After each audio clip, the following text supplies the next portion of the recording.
Սիրելի ժողովուրդ, այսօր շատ խոսվեց եւ երևի կհիշեք, որ 2021 թվականին Սերժ Սարգսյանը, որ մասնակցում էր ընտրություններին, իդեպ հիմա էլ է մասնակցում իր դրածո կալուգացի օլիգարխով։ Հոլովակներ էր պտտում, թե իբր ինչ կլինի, եթե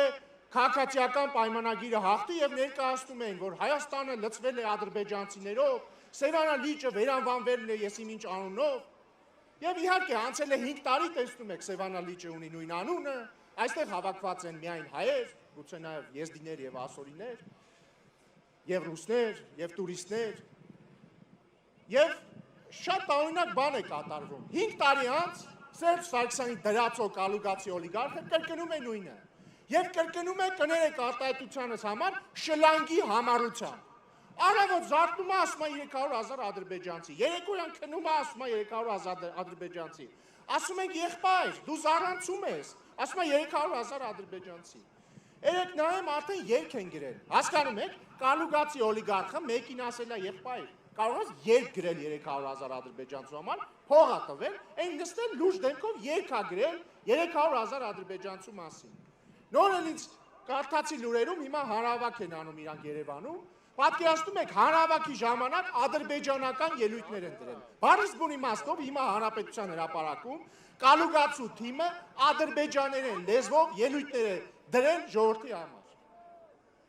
Սիրելի ժողովուրդ, ես անհանգստանում եմ կալուգացի օլիգարխի հոգեկան առողջության համար։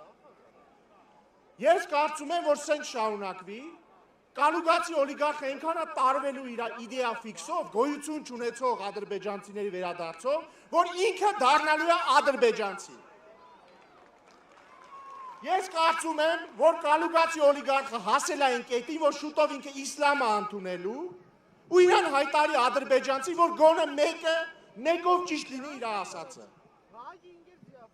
Բայց ոչինչ։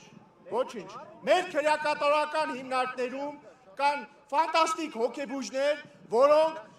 որոնք հոգ կտանեն եւ կալուգացի օլիգարխի, եւ Ռոբերտ Քոչարյանի, եւ այն երրորդ են անհայտ մականունավորի համար։ Մենք նրանց կբուժենք։ Մեր հանրահավաքին հնչելու են բացառապես հայերեն տեքստեր։